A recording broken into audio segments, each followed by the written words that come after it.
What if you could launch a physical product with somebody else's money? Well, that's exactly the topic of conversation today as I sit down with Mark Pecota, the owner of LaunchBoom, an agency that's dedicated to help brand owners launch their products with crowdfunding. They've raised over $50 million for their clients, and it's going to be a fascinating discussion. So stay tuned.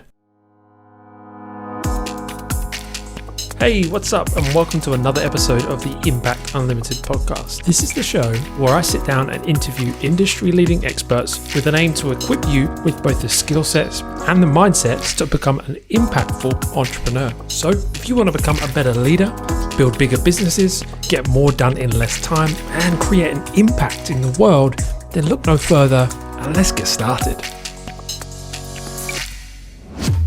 Awesome. Well, welcome to the show today, guys. I'm here with Mark from LaunchBoom. Mark, great to have you on the show. Thank you for having me. Excited to be here. No, it's good. You're all the way in San Diego, right? Sunny San Diego. Yeah, it's not too sunny today, but it's one of the probably 5 days of the year that we have cloud cover. I was going to say, please don't complain about the weather in San Diego. I'm from the UK. You can't do that. All right. Exactly. I love to ask a little icebreaker question just to get the audience sort of warmed up and get to know you a little bit more. My favorite at the moment is this idea about time travel, right? So if you could go forwards or backwards to any time in history or the future, where would you go to and why? Honestly, the first that comes up is like probably the 70s, the 1970s. Really? Like music has been a huge part of my life. Yeah. I've always been so interested to see what it would be like to go back to the 70s when like rock and even the hippie movement and all of that was going on, the festival scene. It seemed to have quite a like infectious energy back then. So it would be cool to experience that. Nice. Yeah, pretty much everyone says they go back. I'm like, I'd love to go forward to see how the world's going to go. I think everybody thinks that the world's not going to last long enough to go to the future. But it's funny you say that. Yeah, I think my mind went a little pessimistic. maybe just because of what's going on right now. I'm generally an optimistic person, but for some reason, thinking about going too far in the future worries me a little bit. Yeah, bit of a crazy world at the moment. Yeah. Awesome. Well, like I say, it's great to have you on the show. And I know, I know everyone listening is going to get so much out of stuff today. You've just released a book, lots of exciting stuff happening. But before we get into the sort of the meat of it, why don't you tell us, a little bit about what you do, origin story of LaunchBoom, how you started, what you're doing. Give us a bit of back history so we can have some context. Sure. Yeah. So I'll start with like what we're doing now and I'll go back. So LaunchBoom, we're a marketing agency. We work with entrepreneurs and business owners to help them launch their physical consumer products using Kickstarter and IndieGoGo, which are known as reward-based crowdfunding websites. So how it got started, just I'll go back to college, but I'll make this succinct. So college, I came down here in San Diego to go to college. I went to San Diego State. I actually didn't really have much direction even in college of what I wanted to do. Well, my direction that I thought I wanted to do was music. I had grown up playing guitar. I then got into electronic music. I was producing, DJing. There was actually one night at a club. It was like my junior year, so my third year in college. And I remember looking up at the stage and looking at the DJ, and I couldn't visualize myself like doing that. And that was the first time that I really like felt that. And it became clear to me that wasn't what I wanted to do. And, which in some respects was worrisome because I was going into my final year in college. And, but in other ways it was liberating. It was like, all right, now what am I going to do? And I'd always been really interested in entrepreneurship. I even viewed music as a form of entrepreneurship. It's like creating and doing something on my own. So I got really involved in San Diego State's entrepreneurship community, and digital marketing was huge. My senior year, I got introduced to someone that worked at this digital marketing agency called eBoost Consulting here in San Diego. They had an internship program. I did it. It was incredibly intensive. Not only did it help me get to know digital marketing in a much more deep way, but also introduced me to two of my current business partners, Thomas Dodorian and Mike Reevy. That was the best part about it. So out of college, was actually like a month before we were about to graduate. Tom actually came to Mike and I and said, "Hey, I want to start up a digital marketing agency." We're like starry-eyed college kids, like, yeah, let's do it. But the one rule was, let's try to get one client before we actually graduate, and if we can, then we'll do this. Somehow got a lead for some law firm.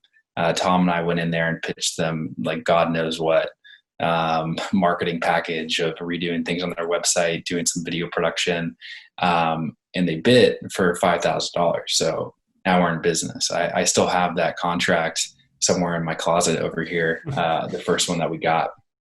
So that started our first business, which was called Label Creative. To be honest, there really wasn't anything too special about what we were doing. We were just like any other creative agency. We were doing video production, branding work, website design mostly. And we were working with all different types of clients because really we were trying to keep the lights on. We were trying to you make it work, any way that we could. The problems with that though is that, it's very hard to systematize and scale a company. So we read this book called Built to Sell, and Built to Sell tells a fictional story of an agency owner that has been grinding. And then he's married, he has a kid. I believe he has a kid in the book. Doesn't matter. He's been grinding for years. He decides that he wants to sell it. He goes to his friend that sold a couple companies, and his friend tells him that his company is basically worthless. And he's like, "What? I have all these clients. I do like millions of dollars of revenue." He's like, "Yeah, but you do essentially what we're doing. You do all different types of work. It's not scalable. It's not unique. No one's going to want to buy this, and you're like a key part of this business." So I felt like I was reading my future, in this book.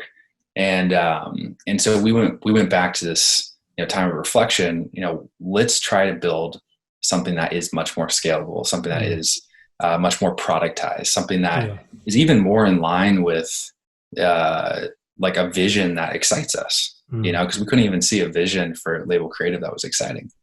So one of the benefits of working on all these different types of projects and not really having any direction at Label Creative was that we got the chance to work on a crowdfunding campaign. We actually got a chance to work on 3. Nice. The first one was called EcoCube, and it did $78,000 on Kickstarter. We did not a ton of work on that one, I'll be honest with you. We were kind of like along for the ride. We helped with the video production, but really just mainly like took it as an opportunity to learn. Client saw us do that and then said, "Hey, I want to launch this product on IndieGoGo." It was called 1 Hour Break. It was this like stress relief kava spray, and we did 101 or 102,000 on IndieGoGo. That was amazing. And then the first client, EcoCube, came back with their second version of the product that was new and improved called EcoCube C. And we launched on Kickstarter and did 375,000. And we were much more involved in that one. That was where we started to understand the idea of the pre-launch, which I can talk about later, like building a community before you launch. Yeah. And we really saw the power of crowdfunding. So now we're sitting here and we're like, okay, this is something that is unique. It's like a niche where we can go in, we can help entrepreneurs launch products on crowdfunding, which is a really interesting thing. It is systematizable. We followed a system like A to Z to get this result at the end. Yeah. And it is repeatable as well, meaning like we saw our first client that did it came back with their second campaign. Yeah. So now we're getting repeat business coming in here. And so long story short, once we had that realization, it took us about a month to be like, all right, we're going to go full bore into a new company, which we called LaunchBoom, which is what we're doing now. So that was at the end of 2015. And since that time, we've just been scaling it, learning. And I'm really happy to say that, we've risen over $50 million for our clients through these platforms, and got to work with literally hundreds of entrepreneurs to help them with their products. And it's been very fulfilling, but we got a long way to go. Yeah, absolutely. Oh, super inspiring story, man. And, like you say, you're still on that journey, lots of exciting things happening, and just got the books just come out, right? Crowdfunded. Yeah. Exciting. Yeah, no, it was quite the journey writing it, and then also Mm. putting it out has been incredibly rewarding as well. Yeah, as I mentioned before we hit record, I've read the book and it was quite a pleasurable experience to read it, learn so much, and not get this like massive pitch at the end. It's a book that genuinely is full of really really helpful content. It's not light and fluffy, like it's a super book. So yeah, I can understand it took a while, and you should definitely be proud of it. But yeah, it's going to definitely help a lot of people. Thank you. No, I appreciate you saying that. No, definitely, man. And we can it'd be good to sort of dive into a little bit of what's in the book, just to give people a bit of a flavor, but just also help the listeners to really understand how this idea of crowdfunding works. I'm sure pretty much everyone that's listening will have heard of Kickstarter or IndieGoGo, but, and I thought I had some good knowledge about it because, as I said to you, we've been looking at a project that we actually want to crowdfund for in the next sort of 3 to 6 months. And I thought I knew, about crowdfunding. And then I read the book, and there's so many intricate details that actually, it's definitely a big topic, and so Yeah, it'd be good just to sort of pull some things apart in our interview today. sure. Yeah. What? You want me to dive into it? Yeah, definitely. Yeah. What? I just have one question before we do though. Like, what's been your most successful campaign? The most successful right now is something called Vava 4K projector. So what it is it's a short throw laser projector, meaning that you can put it's very close to the wall. So I think it's around like 7 or 8 inches to the wall. And then it projects a 4K, I think it's 150 inch screen on the wall. Yeah.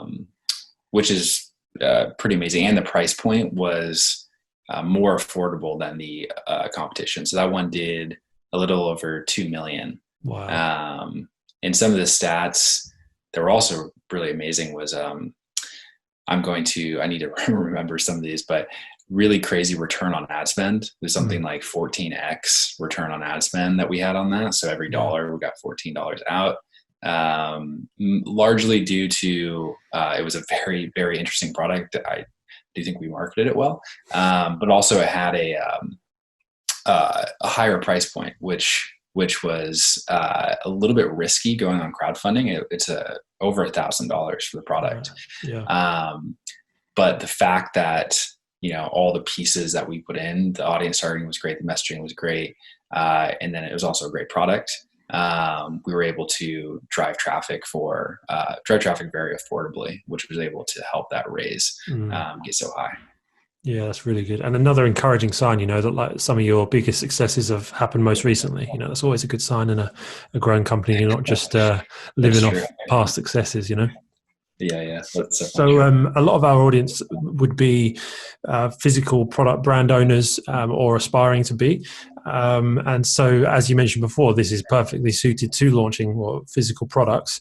So talk to us a little bit about who it might be for. Like, what kind of brand owner, what kind of physical products? Is there a certain type of product you could launch on crowdfunding?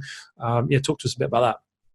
Yeah, sure. So crowdfunding, first off, like, there are no rules in terms of, there are rules about what can be crowdfunded, but for the most part, like, it doesn't have to be a physical product is what I mean.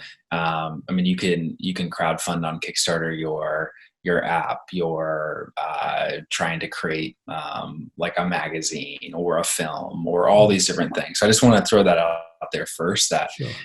Crowdfunding in general is not specific to physical consumer goods. It's largely driven by physical consumer goods, though, despite what maybe Kickstarter thinks or wants the platform to be for, which, again, that's great that they want to cater all these different categories, and it is awesome platform still, but most of the funding on these platforms are physical consumer products. If you're just looking at Kickstarter and IndieGoGo, which are the top crowdfunding sites, reward-based crowdfunding, tech type products, so that's pretty self-explanatory. The tech products are very large on there. And then products that have, they call them like a design category. It's almost like product design. So it can be something like, it doesn't have like electronics in it, but it's something innovative that is like solving a very big need. So just as an example of this, something that would not fit into the whole like tech space, but is in this more product design space, that we launched a product called Backblade, which is a do-it-yourself back shaver for men. Yeah. So a lot of people will be like, well, that's kind of, a weird thing. But, we ended up doing over $1 million through crowdfunding with this thing, because it's solving a big problem for a large amount of people where they can't shave their own back, and they're like self-conscious about it. But even with those things, like even if there's not electronics in the product, we do like to say that it does have like a tech element to it. Typically the things that do well, for example, it's like he has this patented shave technology, like dry glide technology, which then allows it not to like nick your back, like when you go on it. There's a lot of clothing brands, which I know is what you're interested in launching. There's a lot of clothing companies that launch, like we launched like a sock, just a sock, a no-show sock. That one did like in the low six figures, but I got over 100,000. But it was like, you couldn't like rip it. It was like, it's called the Titan sock. And the thread was literally like, you could pick up a kettlebell, like a 15-pound kettlebell with like the thread. So there's typically some type of tech element, that makes it a little bit different and above what is out there. Yeah, right. No, sounds good. Sounds good. And so if someone has like an existing physical product brand, this is, you don't have to launch a business off this, right? You can have an existing line of products and then launch another product with this. Absolutely. Yeah. We're seeing that more and more, where there's interest from large brands, like medium-sized brands, but just people that already exist. And they're now using crowdfunding to launch their next product. Yeah. The way that I view like our strategy is that we have a cyclical model where it's like we're testing products in the market actually before you go to crowdfunding. So we're like trying to find products that are going to work, and we have a system for that. Yeah. And once we find the ones that are going to work, then we launch them through crowdfunding, and then we take them onto e-commerce or Amazon, all these different things, and scale them up. And then you just repeat the process. It's like, okay, now let's find the next product idea, and then go launch and then scale.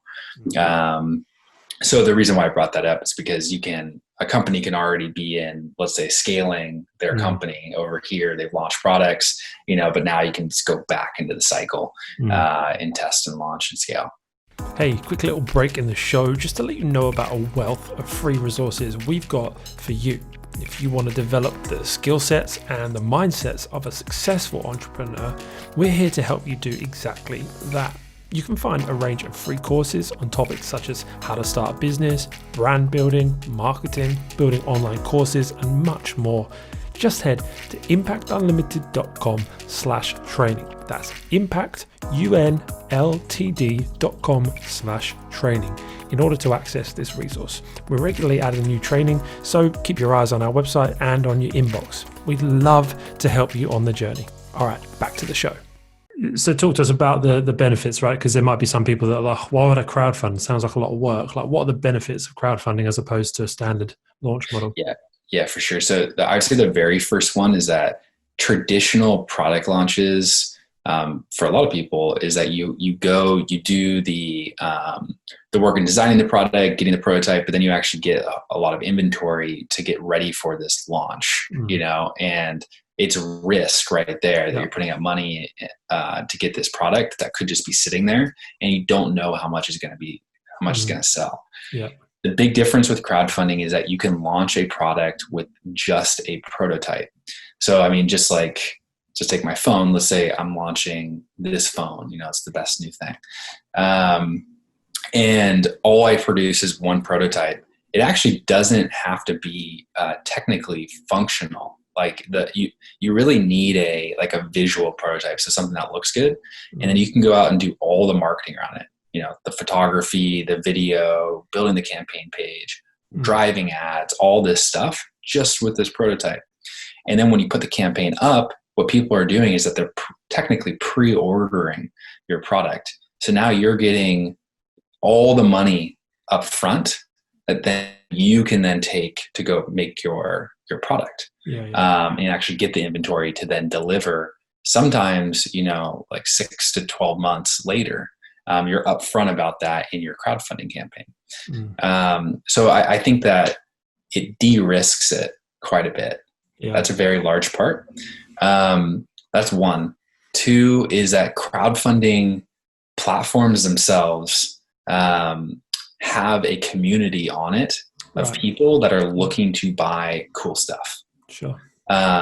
So a big part of it, just like, going on Amazon and the strategy for getting up in the rankings there, same thing is true for Kickstarter and IndieGoGo. Right. We're trying to get high up in the category rankings because people are looking on those for cool stuff. Combined, I believe IndieGoGo and Kickstarter have about like 50 to 60 million uniques a month. So it's not insane numbers like if you compare it to Amazon, but you got to remember this is like a niche store, which in a lot of respects is actually really beneficial because you get these people that are like hyper consumers, are looking for these things. I like to say that the people on crowdfunding are the early adopter innovator types, which are largely motivated by this desire to get things first. And so you're able to tap into that audience, which makes the money that you put into advertising and marketing go further, because now you're seeing that let's just say about a quarter of all the sales typically on the crowdfunding campaign come from the platforms themselves. Right. So you get that natural organic lift if you do all the other parts right. Like you build a pre-launch email list, you drive traffic initially to get the initial sales and the initial boost. You go up higher in the rankings, which then gives you traffic from the platforms. It kind of feeds on itself. Yeah. So that would be number two. Number three is that we tend to see the conversion rate on crowdfunding campaigns to be higher than when we go to the e-commerce site afterwards. Okay. Right. There's something about it being like an acute event, like something that has like a beginning and end that really drives a lot of sales. So you typically, how a crowdfunding campaign works for your listeners that may not know this, is that you're going to set a funding goal. Let's say like I want to raise $20,000 and I want to do it over the course of 30 days. And you can raise more than the $20,000, but that's your goal. So you have 30 days to do it. Now we launch, and we'll use the example of the phone again. I launch day one and I say, on the first day, this thing's going to be available for 30% off. Okay. So you launch, big excitement. Everyone's coming in here. They're trying to get the product, at 30% off before you run out of that tier. Okay. Now that one runs out, but now you just like hit your funding goal extremely quickly. And you tier the discounts on there, and people are going in there and they're trying to get it, and they're trying to get it before all the funding runs out. You also have the added credibility and social proof of watching the campaign go up in the funding. Yeah. People are like, well, this is an incredibly successful project. It's like 500% funded. Why is everyone getting in on this? Maybe I should too. And then you have the added at the very end, like once you get to the final days of the campaign, you have like this ticking time clock of like, hey, there's only like 5 days left. There's a day left. There's now 3 hours left. And that all like has like a major psychological effect on consumer buying behavior. So that's a big one.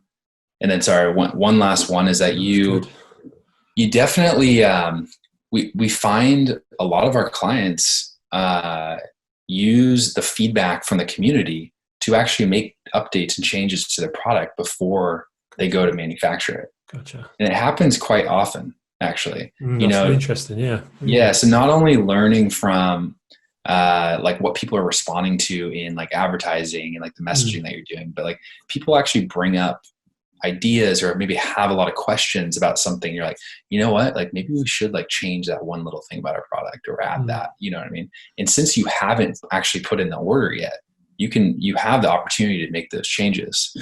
I'm not sure what percentage of our clients end up doing that, but we just had a client called ZBEC, which is this like you can extend your monitors on your laptop, like two going out. It's super popular right now because of what's happening in the world. Yeah. But anyways, they made a lot of changes to their product coming out of the Kickstarter campaign, and they still haven't delivered. They're going to be delivering in May, but they've upgraded it quite a bit. And it's all because of feedback from the Kickstarter community.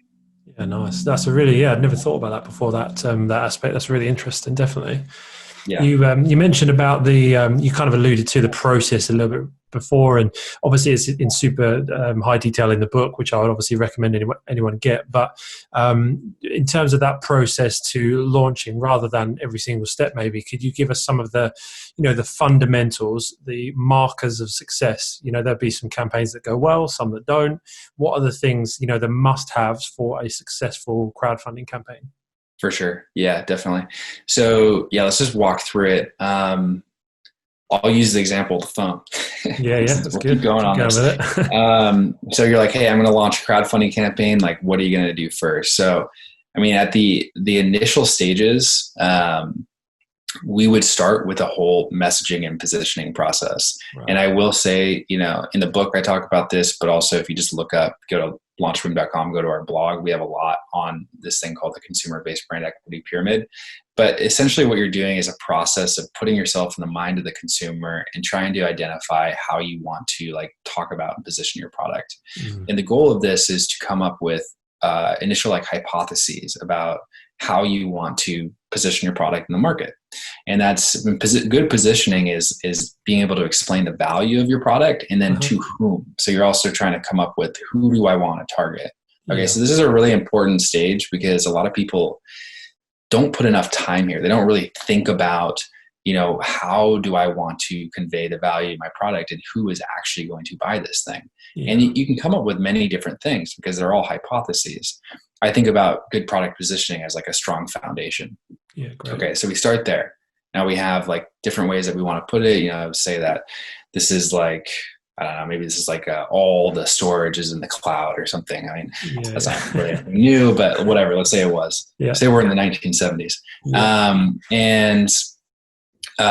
So I have that. Now I want to go and I'm going to start to work on my funnel. Okay, so part of the strategy, I'll just say the strategy and I'll go back to the deliverables. Part of the strategy is that we're trying to build an email list, a community of people before you launch. It's crucial to having a successful campaign. So we're going to go out, we're going to get product photography, we're going to build up a funnel, so a marketing funnel. Website, very simple. All we need is a landing page. The call to action on the landing page is to give their email address. Okay. The second page is going to be, essentially it's going to allow them to put down a reservation. This is really key part of the strategy. What that means is that people can put down a small deposit. So an actual payment. We do $1 deposit to then reserve the product at the best discount you'll ever have it for once you go on your crowdfunding campaign. You might be saying why the hell would, I have someone put down $1. I just got their email, what's the difference? We thought the same thing at the beginning. It took us 2 years to come up with this whole system, but we found that if people put down $1, that little micro commitment on average is an indicator that they're 30 times more likely to buy than someone that doesn't. Yeah, you're okay, well that starts to get more interesting. And then it's what can you do with that information? Well, now when you're doing advertising, you can now optimize your advertising for the reservations. So more purchase intent versus lead intent. Yeah. So now we're just building a more qualified email list. And big companies are doing this type of stuff too. I look at Tesla, Tesla is huge for putting down deposits. All those people with the Cybertruck. Yeah, exactly. Yeah. And they're also doing it as a funding strategy because they're doing a little bit larger deposits. But anyways, the same idea rings true, So you want to build your funnel. It has to have a lead component and then the ability for someone to put down a deposit to become a reservation. Next, you're going to be building up all the rest of the assets. The biggest, most important assets are really two: the campaign video, and then the campaign page. Yeah. I would, again, we have resources on that. My biggest recommendation here is don't reinvent the wheel. Look at campaigns that are similar to you, to your product, and see what they're doing well. And model those. Don't copy them, but model what's working. So we're building up the email list, and then you're going to use that email list to have what we call a launch boom. That's like where we got our name. Is that launch boom means that you're going to send the email to your email list when you launch, and you're going to get funded extremely quickly. We like to get funded in the first day. It has its benefits of pushing you up in the rankings. Yeah. You have just the added credibility of, okay, now this is an extremely quickly, extremely fast funded campaign. It's not, if you don't get funded in the first day, I just want to say this, it's not, you're not a failure. It's just part of the strategy that we like to employ. It just makes things a little bit easier. So you're using that email list. And then once you get to the live campaign, most of the traffic, if you're going to go for a very large campaign, is going to be coming from Facebook advertising. Sure. So if you have the budget to spend, put it there. And that's really, that's the campaign in a nutshell. Yeah, it's good. Yeah. Yeah. When you talk about spend there, what would be maybe a difficult number to put on it, but like say an average, budget for someone that wants to launch, a product on Kickstarter, IndieGoGo, how much money are we talking that it's going to take to get it from conception to delivery, before the actual manufacturing? Yeah, for sure. Again, it's highly dependent on how much you want to raise. Sure. If you're going into the 6-figure range, typically having at least a $15,000 budget is advisable. Yeah. At least. And you might even be saying there, 15K, then all the product costs, where's all the margin if I'm only getting 100K? I will admit, on crowdfunding, having an extremely profitable campaign is difficult. Right. It's really difficult. And because there's a lot of things working against you. You have the fact that this is a new product that you're trying to market. You also are discounting the product typically pretty substantially because it's a pre-order. You have the fees taken out by the platforms themselves.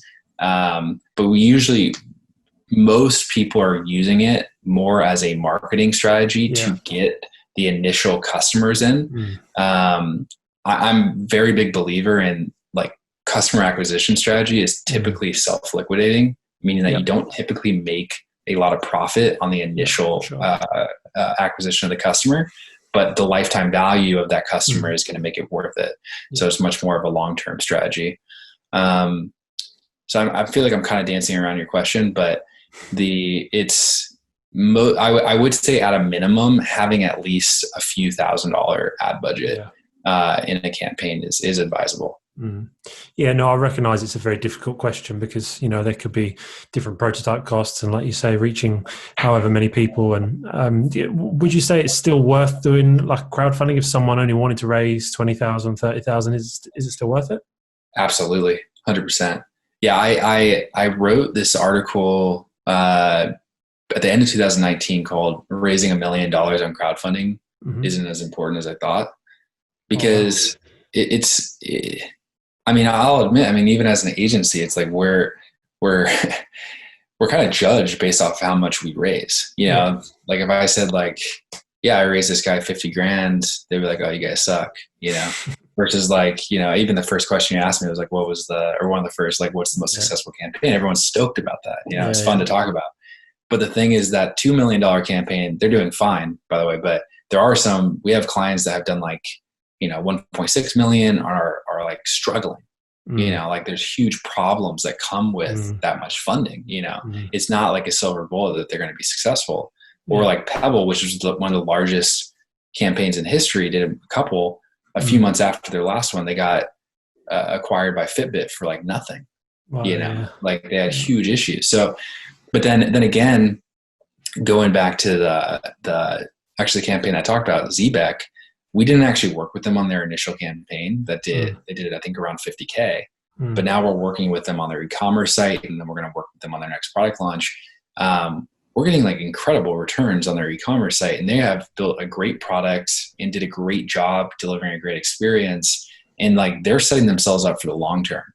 So my whole point of this is that the initial funding, it doesn't really matter that much. Even if you're trying to only get like 15, 20K or something like that. Yeah. That's great. I mean, as long as you're not losing your shorts, like in terms of like the money putting in and like you're building, it's able to allow you to build the product and get initial market feedback and build initial customer base. Oftentimes that's enough to allow you to build a strong foundation for your product and then continue to scale off of there. Yeah. Super helpful. That's really, really good. I'm obviously just conscious of time, so I just want to sort of wrap things up just to so you can get back to enjoying the beach in San Diego and launching more products on crowdfunding. But give us, like, if there's one piece of advice you can give to people, as they leave, if they're thinking about crowdfunding, if they want to explore it more, what's the one key thing that you would want people to take away from this? Well, if they're interested in learning more, I would say definitely pick up the book or read the blogs or just reach out to me, just mark@launchframe.com. Always happy to help. And I would say, just I always tell people just to start, start going down the path of like, what would it actually look like if you launch this? There's so many people that want to launch products. Like so many people that think about it, like, man, that'd be cool if I did that someday. And especially now, I think it's really timely that, coronavirus is affecting the world and the economy is like shut down everywhere. And people are like, why the hell would you launch a product right now? Well, I'm like, why the hell not? It's like in a time that feels so out of control, like take control of your life. And like, everyone thought everything was going great. And then all of a sudden it wasn't, so it would just, when the pandemic happened, I always tell people it's like, I feel like this is the time to lean into that and to explore what you're curious about and see what happens. Yeah, really good, man. Really good, inspiring, and super inspired by what you've done. And I echo the recommendation to pick up the book. As I've said, in case it's not been obvious already, I'm a big fan. So yeah, and like I said to you, I think when we were, not recording, I said, I had an idea of what we were going to do, and I was going to go down one route with it when we do our crowdfunding. Then I read the book, and it just flipped it all on its head because there's so many just different nuances that you don't realize. So it's a worthy investment. So. Yeah. And definitely let's chat about it. I can help in any way I can with what you're going to be doing. Yeah, I appreciate that, man. Awesome. Well, I'm sure everyone will sort of really appreciate that and reach out to you. And so thanks so much for coming on the show today, Mark. Yeah, of course. Thanks for having me. It was super fun. No worries, man. Awesome. Hey, well, thanks so much for being with us on the Impact Unlimited podcast today. If the content has helped you in any way, please reach out. We would love to hear from you. Tag us on the socials if anything has inspired you from this episode. And listen, if you've got 2 minutes to spare, we'd love it if you'd leave us a review on your chosen podcast platform. Honestly, we'd be forever grateful. And to show that, when you do, be sure to enter our monthly appreciation prize draw where we give away Amazon vouchers to our podcast community. Simply head to impactunlimited.com/podcast. That's impactunlimited.com/podcast in order to find out all the information as well as explore more free training content. Listen, it's been a pleasure. And remember, don't just make an income, make an impact. All right, we'll see you next week.